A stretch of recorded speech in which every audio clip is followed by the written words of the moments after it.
자, 시청자 여러분들 반갑습니다. 얼음사이다입니다. 자, 여러분들 최근에 국민 여러분들의 세금이 각종 민간 단체들에게 줄줄 새고 있었다라는 게 딱 걸려버려서 엄청난 논란이 되고 있습니다. 자, 여러분들 뭐 위안부 문제라든지 세월호 문제 같은 거 물론 가슴 아프고 안타까운 주제들이죠. 그런데 이런 주제들을 내세우는 민간 단체들 10여 곳에서 17억 원이 넘어가는 엄청난 돈, 정부 보조금을 부정한 방법으로 그동안 횡령을 해왔다라고 합니다. 얼마나 여러분들 이게 부끄럽고 동시에 분노가 치밀어 오르는 일입니까? 자, 여러분들 여기도 보면은 비슷한 내용들이 나옵니다. 자, 국민 혈세를 엉뚱하게 쓴 그런 어떤 지원 단체들, 국고 보조금 횡령 및 부정 사용을 했다라는 참담한 뉴스 내용입니다. 자, 오늘 이 부분에 대해서 여러분들 객관적이고 빠른 정보 한번 정리해 보도록 하겠습니다. 자, 여러분들 최근에 우리나라 감사원에서 제가 마음대로 하는 거 얘기가 아닙니다. 우리나라 감사원에서 이른바 비영리 민간단체 지원 실태 감사 보고서라는 것을 작성을 했습니다. 자, 그 발표 내용을 알고 봤더니 일본군의 그 위안부 피해자 지원 활동이라는 그럴듯한 명분을 내세우면서 활동을 해왔던 민간단체의 대표가 정부 보조금을 부정하게 타낸 것으로 감사 결과 딱 걸려버렸다라고 합니다. 자, 감사원이 지난 17일에 공개를 했던 감사 보고서에 따르면 정말로 충격적인데요. A정책센터의 이사장인 신모 씨는 2018년 여성가족부가 위안부 피해자들과 관련된 기록물을 유네스코 세계기록유산으로 등재하기 위해 그 진행을 했던 사업에 참여를 했다라고 합니다. 뭐 거기까지는 그런가 보다 싶죠. 자, 그런데 하루 9시간씩 주 3일 근무를 하는 조건이었는데 이것도 제대로 지키지를 못하고 실제로 신 씨가 출근한 날은 100일 중에 26일밖에 26일에 불과했다라고 합니다. 엄청나죠? 세상에서 돈 버는 게 제일 쉽습니다. 자, 또한 회계 담당 직원에게 근무 확인서에 대신 서명을 하게 하고 인건비를 666만 원을 받아 챙겼다라고 하죠. 자, 또한 2021년에는 민간단체 비상근 임원은 인건비를 지원받을 수 없다라는 규정을 어기고 자기 인건비를 또 1,080만 원이 넘게 받아 챙겼다라고 합니다. 자, 그리고 이 정책센터의 이사장인 신모 씨라는 사람이 참 재밌는 게 여러분들 뭐냐면 잘 들어보세요. 바로 윤미향이가 그 윤미향 무소속 의원, 원래 민주당이었다가 이쪽으로 눈속임하고 있죠.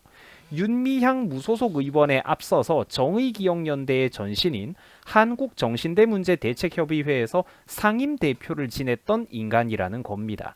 딱 그 문제파리를 해왔던 저쪽 진영의 사람이라는 거예요. 자, 또한 비운동본부에서도 병영 독서 활성화 지원 사업이라는 이런 것들을 아름다운 것들을 핑계로 매년 보조금 수십억 원을 받아 챙겼다라는 사실이 이번에 밝혀졌다라고 합니다. 자, 김 전 장관은 단체 사무를 민모 씨라는 사람에게 일임했다라고 해요. 자, 그런데 이들이 회계 담당 직원과 짜고 돈을 빼돌렸다라는 겁니다. 회계 담당하고 짜고 돈을 빼돌렸다라는 거예요. 그럼 어떻게 했느냐? 자기 지인들을 병영 독서 강사로 허위 등록을 해놓고 이들에게 지급된 강의료를 되돌려받는 수법으로 무려 10억 5천만 원을 횡령을 해오다가 이번에 딱 감사원에게 걸렸다라고 합니다. 진짜 기가 막히죠. 심지어 여러분들 이 횡령한 돈을 또 어디다가 썼냐면 놀라지 마세요. 지그들 딸내미 주택 구입비로 쓰고 손녀의 승마용 말 구입비에 사용을 했다라고 합니다. 이딴 데다가 돈을 썼다라고 해요. 국민 혈세 받아가지고. 진짜 여러분들 기가 차지 않습니까? 여러분 정치 소설도 이런 식으로 쓰면은 정부 보조금 받아먹는 게 그렇게 허술한 줄 아냐고 욕을 먹을 판입니다. 근데 이게 현실이죠. 이게 지난 2017년 이후로 문재인 정부가 출범한 이후부터 6년 동안 지속되어 왔던 병폐가 그나마 이번에 정권이 바뀌고 나서 감사원이 조사를 면밀히 해본 결과 극히 일부분을 감사했는데도 불구하고 이 정도 규모로 이제 터져 나오고 있다라는 겁니다. 정권 안 바꿨으면 여러분들 이게 제대로 알려질 수가 있었을까요? 안 된다라는 거예요. 심지어 위안부나 이런 거 또 세월호 파리를 하는 거를 보면은 이게 주제가 그러니까 굉장히 악질적이라는 겁니다. 마찬가지로 이 선박 문제에 있어서도 그 선박 침몰 사건의 문제에 있어서도 사고 피해자들이 집중된 경기도 안산시 지원과 관련을 해서도 문제가 많았습니다. 공동체 회복 프로그램이라는 식으로 명분으로 각종 사업들이 있었는데 무려 이런 문제에서도 당연히 보조금을 횡령한 단체들이 적발이 되었다라는 겁니다. 시청년회 같은 경우 3개 단체들은 청년들을 대상으로 독서 토론회를 벌인다라는 명목으로 보조금을 받아 챙겨왔다라고 합니다. 자, 그런데 하라는 독서 권장 캠페인은 안 하고 무슨 짓거리들을 이 인간들이 하고 다녔냐면 정말 충격적인데 무려 북한 바로 알기, 김일성 항일 투쟁사 등의 교육에 1,000만 원이 넘는 돈을 썼다라고 해요. 그 챙겨오다가 딱 걸렸다라는 겁니다, 이번에. 여러분들 진짜 상상을 초월하지 않습니까? 대한민국이 그러니까 여전히 이만큼 위험한 상황이라는 겁니다. 뭐 젊은 사람들이 이렇게 좀 독서라도 권장하고 캠페인 벌여보라고 했더니, 교육적인 캠페인 활동하라고 했더니 북한 바로 알기, 김일성 항일 투쟁사 교육을 하면서 대한민국 정부에서 세금을 받아 처먹고 있었던 거예요. 저 눈먼 돈을. 얼음사이다한테 1,000만 원을 줘야죠. 그 웃자고 하는 소린데, 이게 그러니까 대한민국이 지금 상상을 초월하고 이 정도로 여전히 나라가 위험한 상황이다, 그런 얘기를 하는 겁니다. 문재인 5년 동안은 그럼 도대체 어땠겠습니까, 여러분? 피해자 지원이라든지 뭐 희생자 추모니 온갖 아름다운 명분들을 갖다 떠들어대면서, 자, 그런 인간들 중에 실제 좋은 인간을 찾기가 쉽지 않다라는 거죠.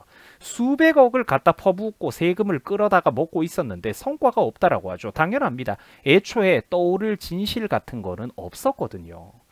피해자들의 지원비로 시민단체들이 요트 여행을 다녀온 경우도 있었다라고 합니다. 여러분, 이런 거를 저 사람들이 왜 갑니까? 심지어 이 여행에서 사고 피해자의 유가족들은 없었다라고 해요. 그럼 이게 뭡니까 도대체? 저 사람들은 왜 간 걸까요? 이러니까 여러분들 나라에 돈이 없지. 이러니까 나라에 세금이 없지. 뼈 빠지게 부자들 잘난 기업인들이 내도 맨날 국고가 모자란 게 이러니까 없지. 국민들의 혈세를 이런 식으로 눈먼 돈이라고 펑펑 써 제끼니까요. 여러분, 이런 문제를 객관적으로 지적하고 비판하면 그게 극우입니까? 아니에요. 미디어에 뇌가 절여지고 자기 스스로 주체적인 판단을 못하는 사람들만이 무조건 좌파 진영이 내세우는 특정 사건을 무비판적으로 성역화하면서 그 프레임에 갇혀버리고 마는 겁니다. 막말이 아니라 이런 것들은 바른 말을 하는 거예요. 따질 거는 똑바로 따져보자라는 거죠. 이게 어떻게 여러분들 막말이겠습니까? 남들을 모독하는 게 아니라는 거죠. 특히나 정말로 위안부라든지 세월호라든지 이런 문제들에 대해서는 정말로 좋은 일에 돈을 쓰라고 배정된 어떤 국민들의 이런 피해 지원금, 국민들의 피 같은 세금, 정보 보조금들이 나갔던 것인데 이거를 부정하게 썼잖아요. 자기들 개인적으로 배불리고 회식 다니고 소고기나 사 먹고 여행 다니고 요트 여행 즐기고 놀 거 다 놀고 이래버리는데, 정말로 여러분들 잘못된 거 아닙니까? 일자리도 제대로 못 얻는 대한민국 국민들, 젊은이들이 그렇게 많은데 말이에요. 자, 감사원이 이번에 확인한 10개 단체의 국고 보조금의 부정 사용액은 총 18억 원 규모에 달한다고 합니다. 어마어마하죠. 확인된 위법 부당 사항만 총 46건으로 해당 단체의 대표들 등 무려 73명에 대해서 횡령과 사기, 보조금법 위반 혐의로 경찰청에 수사 의뢰가 감사원으로부터 들어갔다라고 합니다. 자, 참고로 여러분들, 이번 사건에 속하는 대부분의 사업들은 2017년 문재인 정부가 출범한 이후부터 6년 동안, 지난 그러니까 6년의 세월 동안 정부 보조금을 받은 민간단체들 중에서 나타난 사건들입니다. 심지어 정부가 민간단체에게 지원하는 금액이 매년 20조 원이 넘는다라고 합니다. 상상을 초월하죠. 저도 놀랬습니다. 매년 민간단체에 국내 대기업 하나씩 녹아 들어가고 있었다라는 겁니다. 상상을 초월하죠. 대기업 한 개, 두 개씩 매년 우리가 불태워버리고 있다니까요. 저 중에 줄줄이 새어 나가는 돈들이 얼마나 많을까요? 알려지지 않은 게. 당연한 얘기지만 감사원이 이번에 찾아낸 횡령도 당연히 대한민국의 모든 게 아닙니다. 극히 일부분만 현실적으로 선별 조사를 했는데도 불구하고 그 간단한 조사, 그 극히 일부 단체에서만 벌써 수십억 규모의 수십 명의 횡령 사건, 비리 사건이 터져 나오고 있다라는 겁니다. 자, 사랑하는 유튜브 시청자 여러분들, 여기 뭐 우리 익숙한 얼굴이 이제 보입니다. 그죠? 윤석열 대통령과 한동훈 법무부 장관입니다. 자, 사랑하는 우리 유튜브 시청자 여러분들, 요즘 우리가 뉴스나 미디어만 보고 또 마음이 쉽게 일희일비하면서 휩쓸리는 분들이 많이 보입니다.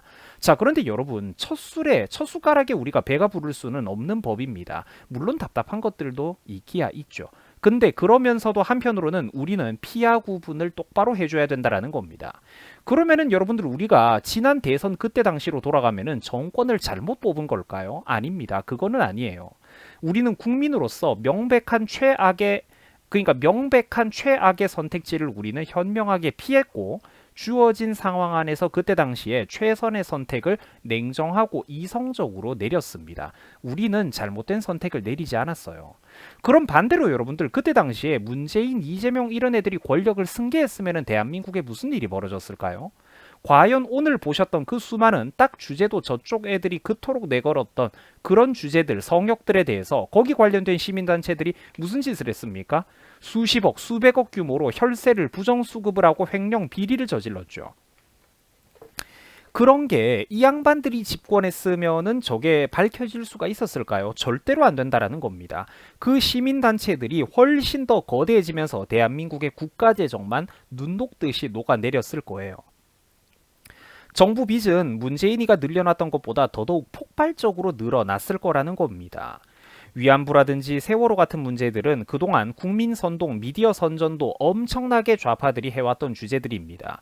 그런데 거기에서 올바르게 쓰여야 되는 국민들의 세금이 수십억, 수백억씩 횡령되고 부정수급이 되었더라면 당연히 여러분들 이런 거는 지금이라도 바로 잡아야 되는 일 아니겠습니까? 다 토해내라고 시켜야죠. 시청자 여러분, 뉴스를 보면서 때때로 지역적인 문제들의 감정이 매몰되어 가지고 화가 날 수도 있을 겁니다. 그러나 그럼에도 불구하고 30초 뒤에 돌아서고 나면은 항상 여러분들은 냉정해지셔야 됩니다. 전략적으로 움직이셔야 됩니다. 우리는 여러분들 현실적으로 검찰과 감사원 같은 조직들이 필요합니다. 저런 문제들을 털어내고 참교육을 해주려면 일단 정권은 가지고 와야 되는 거고 실물 권력과 조직이 있어야지만 이런 것들에 대해서 참교육이 가능하다라는 겁니다. 유튜브를 통해 가지고 국민들의 일부라도 의식을 좀 깨어나게 할 수는 있고 문제 제기도 할 수 있고 현명한 생각을 갖추게도 할 수는 있습니다만 결국 나라를 바로잡기 위해서 좌파들에게 철퇴를 내리기 위해서는 결국은 머리가 똑똑한 머리만이 아니라 주먹의 역할이 필요하다라는 겁니다. 그리고 우리는 우파 유권자들의 명령을 충실하게 이행해줄 튼튼한 팔다리 주먹이 반드시 필요합니다. 설사 그게 빈약한 주먹이라도 우리는 그 사지 육신이 반드시 필요합니다.